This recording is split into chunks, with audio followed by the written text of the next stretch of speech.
तो इस वीडियो के अंदर मैं एक्सप्लेन करने हूँ battle through the haven season 6 episode 87 के नोवेल बेस्ड एक्सप्लेनेशन को। तो वीडियो को लास्ट तक जरूर देखें, वीडियो काफी ज्यादा इंटरेस्टिंग होने वाली है। तो लास्ट एपिसोड के अंदर हमने देखा था सावेन ने एंग्री बुद्धा लोटस बनाने की कोशिश करी थी, मगर वहाँ पर याओ टियानवू ने सावेन से कहा था कि मैं इन सभी इविल एनर्जी को अपने अंदर कंज्यूम कर सकता हूँ, जिस वजह से सावेन ने एंग्री बुद्धा लोटस नहीं बनाया था। फिर याओ टियानवू ने उन सभी इविल एनर्जी को अपने अंदर समाहित कर लिया, जिस वजह से वो 10 दिन के लिए डीप स्लीप में चले गए थे। अब इस वजह से सावेन और भी परेशान हो गया था, उसे कुछ भी करके इस फाइट को जल्द से जल्द खत्म करना था ताकि वो याओ टियानवू को जल्द से जल्द जिंदा कर सके, यानी कि उसकी सोल को बचा सके। फिर एपिसोड के आखिरी में हमने देखा था हैंग फेंग ने प्रोटेक्टर स्वान को जान से मार दिया होता है। हम देखते हैं इस वजह से सभी लोग शॉक्ड रह गए थे और दूसरी तरफ सावेन के चेहरे पे एक स्माइल आ चुका था। अब इसके आगे से ये पार्ट स्टार्ट होता है। हैंग फेंग प्रोटेक्टर स्वान की तरफ देखते हुए कहता है तुम एक टेस्ट बन चुके हो, जिस वजह से तुम मेरे किसी काम के नहीं आओगे, इसलिए मैं तुम्हें जान से मार रहा हूँ ताकि मैं तुम्हारी सोल एनर्जी को कंज्यूम करके इस सावेन के बच्चे को मार सकूं। तुम्हारा मरना बेकार नहीं जाएगा, इसलिए तुम मुझ पर भरोसा रखना, तुम बस अपनी सोल पावर को मुझे दे दो ताकि मैं इस सावेन को मार सकूं। ये सब कहते हुए हम हैंग फेंग के चेहरे पे एक कुटल स्माइल को आते हुए देख सकते हैं। अब दूसरी तरफ ये देखकर तो सभी लोग शॉक्ड हो गए थे। हम देखते हैं वहाँ पर हैंग फेंग को जितने भी नापसंद करते थे उनकी संख्या काफी बढ़ गई थी, क्योंकि वो सभी साफ साफ ये देख सकते हैं कि उसने अपनी साथी को मारने से पहले एक सेकंड के लिए भी नहीं सोचा और उससे मारकर भी खुश हो रहा है, जिस वजह से वो सभी यह सोच रहे थे कि अच्छा हुआ उसने हैंग फेंग का साथ नहीं दिया, नहीं तो उसका भी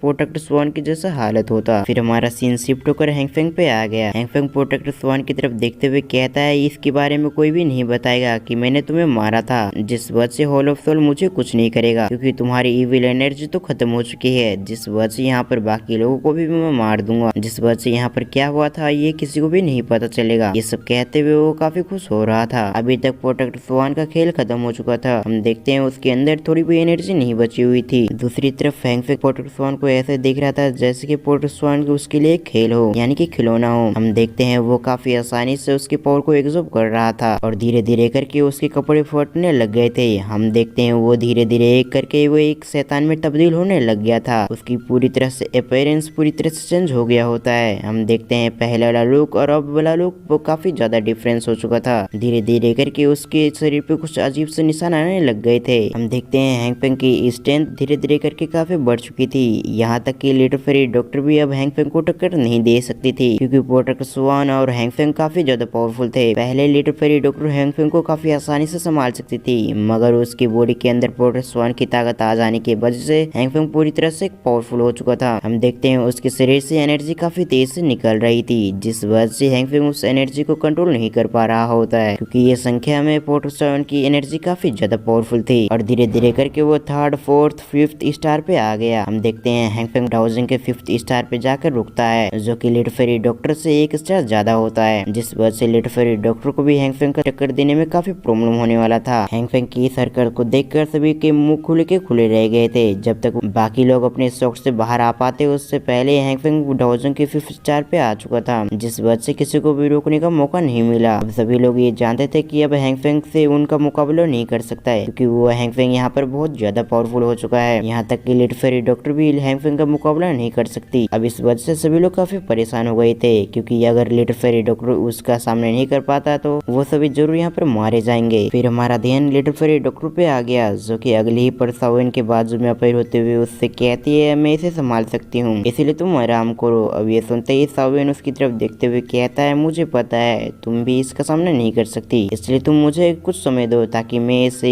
संभालने का कोई और रास्ता ढूंढ सकूं। अब ये सुनते ही लिटिल फेरी डॉक्टर उसकी तरफ सहमति जताते हुए कहती है ठीक है, मैं भले ही हैंग फेंग का भी सामना न कर सकूं, मगर मैं कुछ समय तो तुम्हें दे ही सकती हूँ। सावेन इसकी बातों को काटते हुए कहता है लेकिन इस बात का ध्यान रखना कि तुम वो फुल पोइजन बॉडी को एक्टिवेट न करो, नहीं तो ये तुम्हारे लिए अच्छा नहीं होगा। अब सावेन की ये बात सुनते ही लिटिल फेरी डॉक्टर के चेहरे पे एक स्माइल आ गया। लिटिल फेरी डॉक्टर अपनी स्माइल को छुपाते हुए सावेन से कहती है मैं इस बात का ध्यान रखूंगी कि मुझे फुल पोइजन बॉडी को एक्टिवेट न करना पड़े, नहीं तो यहाँ पर जितने भी लोग हैं वो सभी मारे जाएंगे। अब लिटिल फेरी डॉक्टर अपनी बात पूरी करने के बाद वहाँ से डिसेपर हो गई। अब वो पूरी तरह से डिसेपर हो पाती उससे पहले सावेन उसकी तरफ देखते हुए उससे कहता है तुम मेरी बातों को याद रखना कि तुम वो फुल पोइजन बॉडी को एक्टिवेट न करो। अब ये बात सुनते ही लिटिल फेरी डॉक्टर वापस रुक के उससे कहती है मैं इसका ध्यान रखूंगी, मगर हैंग फेंग का भी स्ट्रेंथ बहुत ज्यादा है, जिस वजह से मुझे ऐसा लगता है कि मुझे वो फुल पोइजन बॉडी को एक्टिवेट करना ही होगा, लेकिन अगर मुझे कुछ होता है तो तुम अपने आप को ब्लेम मत करना, क्योंकि कि ये सभी मेरी किस्मत में लिखी हुई थी। अब लिटिल फेरी डॉक्टर की बात सुनने के बाद सवेन चुपचाप हो गया। वो जीमा एम्पायर से लिटिल फेरी डॉक्टर को इसलिए लाया था ताकि वो फुल पॉइजन बॉडी को लिटिल फेरी डॉक्टर से काफी आसानी से कंट्रोल करवा सके, लेकिन ऐसा लगता है कि लिटिल फेरी डॉक्टर जैसे जैसे आगे बढ़ रही है वैसे वैसे उसकी मुश्किलें भी काफी बढ़ रही है। अब उन दोनों की बात सुनकर हैंगफेंग काफी गुस्से में आ चुका था। हैंगफेंग उन दोनों की तरफ देखते हुए कहता है अगर तुम दोनों को बात हो गया तो अब फाइट कर लेते हैं। ये बात सुनते ही उन दोनों की नजर हैंगफेंग पे आ गया जो कि अभी तक पूरी तरह से बदल चुका था। उसकी बॉडी में अलग अलग जगह पे निशाने आ चुकी थी। हम देखते हैं हैंगफेंग अभी काफी डरावना लग रहा था। हैंगफेंग के ऊपर वाले कपड़े पूरी तरह से फट चुके थे और उसके आसपास किलिंग इंटेंट को साफ साफ महसूस किया जा सकता था। हम देखते हैं उसकी एनर्जी ऐसी थी जैसे कि अगर कोई भी नॉर्मल इंसान जाए तो वो 1 सेकंड में मारा जाए। उसके चेहरे पे एक ऐसा एक्सप्रेशन था जैसे कि उससे बड़ा कोई ताकतवर हो ही ना। हम देखते हैं वो जो पहले लिटिल फेरी डॉक्टर से वो डरा करता था, लेकिन अब वो लिटिल फेरी डॉक्टर से डर नहीं लग रहा था कि उसे अब अपनी ताकत पे काफी भरोसा होता है कि वो लिटिल फेरी डॉक्टर को काफी आसानी से मार सकता है, जिस वजह से हैंगफेंग को किसी बात का भी डर नहीं था कि कोई उसका सामना कर सकता है। यहाँ तक कि वो सवेन के एंग्री बुद्धा लोटस से भी नहीं डरने वाला था, क्योंकि उसने ये प्लानिंग बना चुकी थी कि वो सवेन को एंग्री बुद्धा लोटस नहीं बनाने देगा। उसे पता था एंग्री बुद्धा लोटस कितना पावरफुल है। वो एक स्माइल करते हुए इन दोनों की तरफ देखते हुए कहता है अगर तुम दोनों का बातचीत हो गया तो अब फाइट कर लेते हैं। तुम दोनों ने काफी बकवास कर लिया है। अब हैंगफेंग की ऐसी बातें सुनकर लिटिल फेरी डॉक्टर और सवेन काफी गुस्से में आ चुके थे। लिटिल फेरी डॉक्टर आगे बढ़ते हुए अपनी पॉइजन दोकी को रिलीज कर रही थी। लिटिल फेरी डॉक्टर आगे बढ़ते हुए कहती है अगर तुम्हें इतनी ही जल्दी मरने का शौक है तो यही सही। अब लिटिल फेरी डॉक्टर के आगे बढ़ते ही हम सवेन को देखते हैं जो कि अपनी कुछ कदम पीछे लेकर अपनी तीनों फिल्म को बाहर निकालता है और उन तीनों से मर्ज करके एंग्री बुद्धा लोटस को बनाने स्टार्ट कर दिया। अब बाकी लोग ये देखकर काफी खुश हो चुके थे क्योंकि वो जानते थे एंग्री बुद्धा लोटस कितना पावरफुल है। दूसरी तरफ हमारा सीन शिफ्ट होकर सवेन की इन एक्शन को देखकर हैंगफेंग पूरी तरह से शॉक्ड हो गया था। वो समझ चुका था अगर उसने जल्द से जल्द नहीं रोका तो वो घायल होगा और इसका फायदा उठाकर लिटिल फेरी डॉक्टर उस पर हमला करके उसे मार देगी। लेकिन हैंगफेंग आगे बढ़ पाता है उससे पहले लिटिल फेरी डॉक्टर उसके सामने आ गई थी।